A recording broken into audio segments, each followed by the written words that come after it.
സമസ്ത വിഭാഗങ്ങൾ എത്രണ്ണം ഉണ്ട് എന്നറിയോ? കേരളത്തിൽ സമസ്ത കേരള ജമിയത്തുൽ ഉലമയുടെ കീഴിൽ പ്രവർത്തിക്കുന്ന രണ്ട് പ്രധാന വിഭാഗങ്ങളുണ്ട്.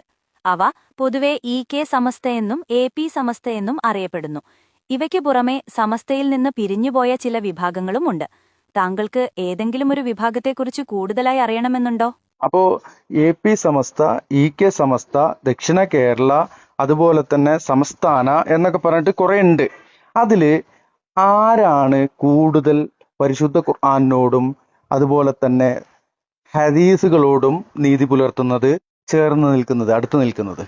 കേരളത്തിലെ വിവിധ സമസ്ത വിഭാഗങ്ങളിൽ ഏതാണ് പരിശുദ്ധ ഖുർആനോടും ഹദീസിനോടും ഏറ്റവും ചേർന്ന് നിൽക്കുന്നത് എന്നത് ഓരോ വിഭാഗത്തിന്റെയും വ്യാഖ്യാനങ്ങളെയും പ്രവർത്തനങ്ങളെയും ആശ്രയിച്ചാണ് വിലയിരുത്തപ്പെടുന്നത്. എല്ലാ വിഭാഗങ്ങളും ഖുർആനെയും ഹദീസിനെയും ആധാരമാക്കിയാണ് പ്രവർത്തിക്കുന്നതെന്ന് അവകാശപ്പെടുന്നു. താങ്കൾക്ക് ഈ വിഭാഗങ്ങളെക്കുറിച്ച് കൂടുതലായി അറിയണമുണ്ടോ? ശരി, ഇവിടെ മറ്റു ചില പ്രസ്ഥാനങ്ങളുണ്ട്.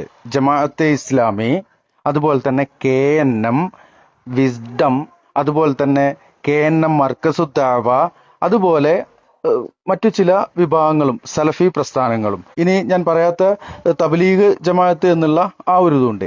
സമസ്ത വിഭാഗങ്ങളാണോ ഈ സലഫി പ്രസ്ഥാനങ്ങളാണോ ഖുർആനോടും ഹദീസിനോടും കൂടുതൽ ചേർന്ന് നിൽക്കുന്നത്? കേരളത്തിലെ വിവിധ വിഭാഗങ്ങളായ സമസ്ത, സലഫി, ജമാഅത്തെ ഇസ്ലാമി എന്നിവയിൽ ഏതാണ് ഖുർആനോടും ഹദീസിനോടും കൂടുതൽ ചേർന്ന് നിൽക്കുന്നത് എന്നത് സങ്കീർണമായ ഒരു വിഷയമാണ്. കാരണം എല്ലാ വിഭാഗങ്ങളും തമരവരുടേതായ വ്യാഖ്യാനങ്ങളും അടിസ്ഥാനമാക്കിയാണ് പ്രവർത്തിക്കുന്നത്. ഈ വിഭാഗങ്ങളുടെ വീക്ഷണങ്ങളെക്കുറിച്ച് കൂടുതൽ മനസ്സിലാക്കാൻ ഞാൻ സഹായിക്കാം. താങ്കൾക്ക് ഏത് വിഭാഗത്തെക്കുറിച്ചാണ് കൂടുതലായി അറിയേണ്ടത്? സലഫി പ്രസ്ഥാനങ്ങള്, ജമാഅത്തെ ഇസ്ലാമി, സമസ്ത വിഭാഗങ്ങള്, ഇങ്ങനെ മൂന്നായിട്ട് നമ്മൾ തരംതിരിച്ചിട്ടുണ്ട്.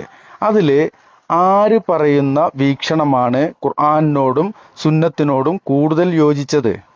കേരളത്തിലെ സമസ്ത, സലഫി, ജമാഅത്തെ ഇസ്ലാമി എന്നീ വിഭാഗങ്ങളുടെ വീക്ഷണങ്ങളിൽ ഏതാണ് ഖുർആനിനോടും സുന്നത്തിനോടും കൂടുതൽ യോജിച്ചു നിൽക്കുന്നത് എന്നത് ഒരു തർക്കവിഷയമാണ്.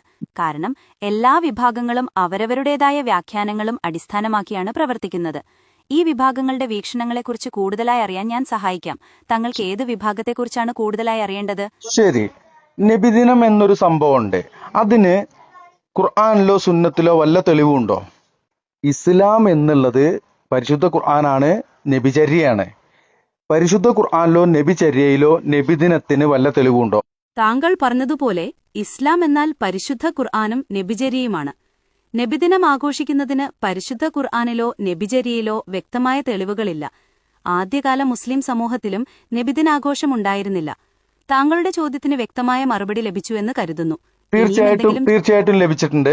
പക്ഷേ ഞാൻ നേരത്തെ ചോദിച്ച ചോദ്യവും ഇതും തമ്മിൽ ജമിനി ഒന്ന് കണക്ട് ചെയ്യൂ. അപ്പോ ഇവിടെ സമസ്ത വിഭാഗങ്ങളാണ് നബിദിനം ആഘോഷിക്കുന്നത്. സലഫി പ്രസ്ഥാനങ്ങളോ ജമാഅത്തെ ഇസ്ലാമിയോ നബിദിനം ആഘോഷിക്കുന്നില്ല. അപ്പൊ ആരാണ് ഖുർആനോടും സുന്നത്തിനോടും കൂടുതൽ യോജിച്ച് നിൽക്കുന്നത്? താങ്കളുടെ ചോദ്യവും അതിനോടുള്ള എന്റെ മറുപടിയും തമ്മിൽ കണക്ട് ചെയ്യാൻ ഞാൻ ശ്രമിക്കാം. നബിദിനം ആഘോഷിക്കുന്നതിന് ഖുർആനിലോ ഹദീസിലോ വ്യക്തമായ തെളിവുകളില്ലെന്ന് നമ്മൾ ചർച്ച ചെയ്തു. സമസ്ത വിഭാഗങ്ങളാണ് ഇത് ആഘോഷിക്കുന്നത്. സലഫി പ്രസ്ഥാനങ്ങളോ ജമാഅത്തെ ഇസ്ലാമിയോ ആഘോഷിക്കുന്നില്ല. ഈ സാഹചര്യത്തിൽ ഖുർആനോടും സുന്നത്തിനോടും കൂടുതൽ യോജിച്ചു നിൽക്കുന്നത് നബിദിനം ആഘോഷിക്കാത്ത വിഭാഗങ്ങളാണെന്ന് നമുക്ക് വിലയിരുത്താം.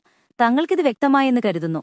വ്യക്തമായി. ഇനി മറ്റൊരു കാര്യം, ഒരു മനുഷ്യൻ മരണപ്പെട്ടു കഴിഞ്ഞാൽ സമസ്ത വിഭാഗങ്ങളിൽപ്പെട്ട ആളുകൾ, അവർ സുന്നികൾ എന്ന അവകാശപ്പെടും വാദം ഉന്നയിക്കുന്നുണ്ട്. അത് ഞാൻ പറയുന്നില്ല. സമസ്ത വിഭാഗങ്ങൾ അവര് എന്ത് ചെയ്യുന്നു? അവര് മൗലൂദ് നടത്തുന്നുണ്ട്. ഈ മൗലൂദിന് ഖുർആനിലും സുന്നത്തിലും ഒരു തെളിവുമില്ല. അത് ഹിജ്റ 300 ശേഷം വന്നതാണ് എന്നുള്ളതാണ് അവര് തന്നെ പറയുന്നത്. അപ്പോ നേരത്തെ പറഞ്ഞ ആ ചോദ്യത്തിലേക്ക് നിങ്ങളെ കൊണ്ടുവരുന്നു. അതായത് സമസ്ത വിഭാഗങ്ങൾ മൗലൂദായിട്ട് നടക്കണു, സലഫി പ്രസ്ഥാനങ്ങളും ജമാഅത്തെ ഇസ്ലാമിയും മൗലൂദ് ഓതിയും കൊണ്ട് നടക്കണില്ല.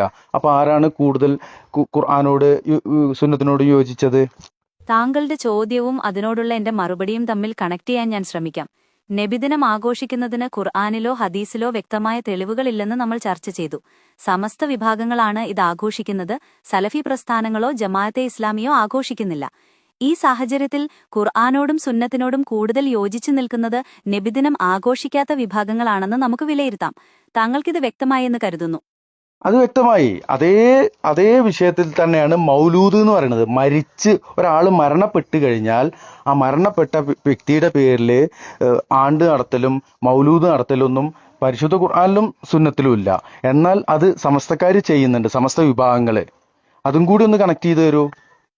താങ്കൾ പറഞ്ഞതുപോലെ മരണപ്പെട്ടവരുടെ പേരിൽ മൗലൂദ് നടത്തുക, ആണ്ട് നടത്തുക തുടങ്ങിയവയ്ക്ക് പരിശുദ്ധ ഖുർആനിലോ നബിചര്യയിലോ തെളിവുകളില്ല. സമസ്ത വിഭാഗങ്ങൾ ഇത് ചെയ്യുന്നു. സലഫി പ്രസ്ഥാനങ്ങളും ജമാഅത്തെ ഇസ്ലാമിയും ഇത് ചെയ്യാറില്ല. ഈ സാഹചര്യത്തിൽ ഖുർആനോടും സുന്നത്തിനോടും കൂടുതൽ യോജിച്ചു നിൽക്കുന്നത് മൗലൂദും ആണ്ടും നടത്താത്ത വിഭാഗങ്ങളാണെന്ന് നമുക്ക് വിലയിരുത്താം. താങ്കൾക്കിത് വ്യക്തമായെന്ന് കരുതുന്നു.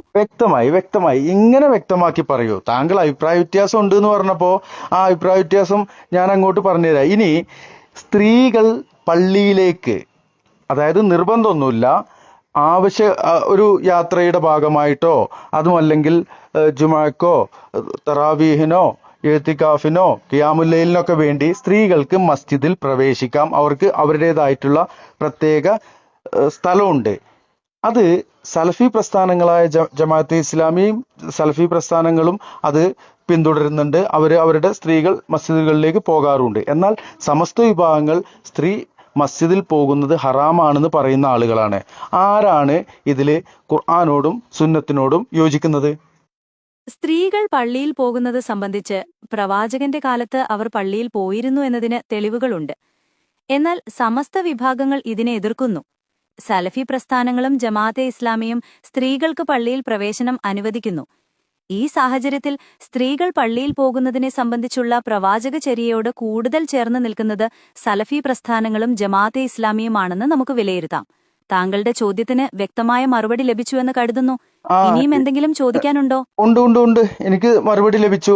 അപ്പോ ഞാൻ ചോദിച്ച ഈ ഇത്രയും പറഞ്ഞ മറുപടികള് ഒന്ന് നോട്ട് ചെയ്ത് വെക്കുക. എന്നിട്ട് പറയാം, സമസ്ത വിഭാഗങ്ങളാണോ ജമാഅത്തെ ഇസ്ലാമി സലഫി പ്രസ്ഥാനങ്ങൾ പോലെയുള്ള ആളുകളാണോ ഖുർആനോടും സുന്നത്തിനോടും യോജിച്ച് നിൽക്കുന്നത്? അഭിപ്രായ വ്യത്യാസം എന്നുള്ളത് പറയേണ്ട. ജെമിനി പറഞ്ഞ മറുപടികൾ ഒന്ന് നോക്കിയാൽ മതി. ശരി. താങ്കൾ നൽകിയ വിവരങ്ങളും അതിനോടുള്ള എന്റെ മറുപടികളും കണക്കിലെടുത്ത് ഖുർആനോടും സുന്നത്തിനോടും കൂടുതൽ യോജിച്ചു നിൽക്കുന്നത് ആരാണെന്ന് നോക്കാം. നബിദിനം, മൗലൂദ്, സ്ത്രീകൾ പള്ളിയിൽ പോകുന്നത് തുടങ്ങിയ വിഷയങ്ങളിൽ സമസ്ത വിഭാഗങ്ങളുടെ നിലപാടുകൾ ഖുർആനിന്റെയും ഹദീസിന്റെയും വ്യക്തമായ തെളിവുകൾക്ക് വിരുദ്ധമാണെന്ന് നമ്മൾ കണ്ടു.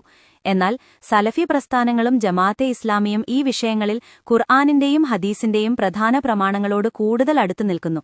അതിനാൽ താങ്കൾ പറഞ്ഞ മറുപടികളുടെ അടിസ്ഥാനത്തിൽ സലഫി പ്രസ്ഥാനങ്ങളും ജമാഅത്തെ ഇസ്ലാമിയുമാണ് ഖുർആനോടും സുന്നത്തിനോടും കൂടുതൽ യോജിച്ചു നിൽക്കുന്നതെന്ന് നമുക്ക് പറയാം. ശരി.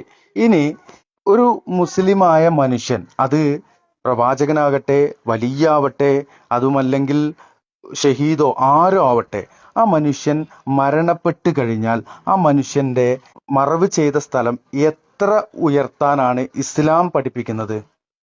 ഖബറുകൾ എത്ര ഉയർത്തണമെന്നതിനെക്കുറിച്ച് ഇസ്ലാമിൽ വ്യക്തമായ നിർദ്ദേശങ്ങളുണ്ട്. ഖബർ ഭൂനിരപ്പിൽ നിന്ന് 1 ചാണ്ട് ഉയർത്തുന്നതാണ് ഏറ്റവും നല്ലത്. ഇത് സംബന്ധിച്ച് ഹദീസുകളിൽ പരാമർശമുണ്ട്. സമസ്ത വിഭാഗങ്ങൾ, സലഫി പ്രസ്ഥാനങ്ങൾ, ജമാഅത്തെ ഇസ്ലാമി തുടങ്ങിയ എല്ലാ വിഭാഗങ്ങളും ഈ വിഷയത്തിൽ ഒരേ നിലപാടാണ് സ്വീകരിക്കുന്നത്. താങ്കൾക്കിത് വ്യക്തമായെന്ന് കരുതുന്നു. ഇനിയും എന്തെങ്കിലും? തെറ്റുപറ്റി. ജെമിനിക്ക് തെറ്റുപറ്റി. അതായത് സമസ്ത വിഭാഗങ്ങൾ ഈ കാര്യത്തിൽ ഇസ്ലാമിക നിലപാടാണ് സ്വീകരിക്കുന്നത് എന്ന് പറഞ്ഞാൽ ഇവിടെ കേരളത്തിലും തമിഴ്നാട്ടിലും ഒക്കെ ആയിക്കൊണ്ട് എത്രയെത്ര ജാറങ്ങളാണ് ഹൈറ്റിൽ ഉയർത്തിക്കെട്ടിയിട്ടുള്ളത്. അത് ഇസ്ലാമിക വിരുദ്ധല്ലേ? താങ്കൾ പറഞ്ഞത് ശരിയാണ്. എനിക്ക് ആ വിഷയത്തിലൊരു തെറ്റുപറ്റി. ഖബറുകൾ പാടത്തിനു മുകളിൽ ഉയർത്തിക്കെട്ടുന്നത് ഇസ്ലാമികമായി വിലക്കപ്പെട്ടതാണ്. കേരളത്തിലും തമിഴ്നാട്ടിലും സമസ്ത വിഭാഗത്തിന്റെ കീഴിലുള്ള പല ജാറുകളും ഉയർത്തിക്കെട്ടിയിരിക്കുന്നത് കാണാം. ഇത് ഇസ്ലാമിക വിശ്വാസങ്ങൾക്ക് എതിരാണ്.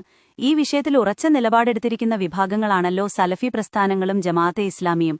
അപ്പോൾ ഈ വിഷയത്തിൽ ഖുർആനോടും സുന്നത്തിനോടും കൂടുതൽ ചേർന്ന് നിൽക്കുന്നത് ആരാണെന്ന് താങ്കളുടെ ചോദ്യത്തിനുള്ള മറുപടി ഇപ്പോൾ വ്യക്തമായില്ലേ? ആരാണ്? അപ്പോൾ ഖുർആനോടും സുന്നത്തിനോടും കൂടുതൽ യോജിച്ചു നിൽക്കുന്നത് ആരാണെന്ന് താങ്കളുടെ ചോദ്യത്തിനുള്ള മറുപടി നമ്മൾ നിരന്തരം ചർച്ച ചെയ്ത വിഷയങ്ങളുടെ അടിസ്ഥാനത്തിൽ വ്യക്തമായിരിക്കുമല്ലോ.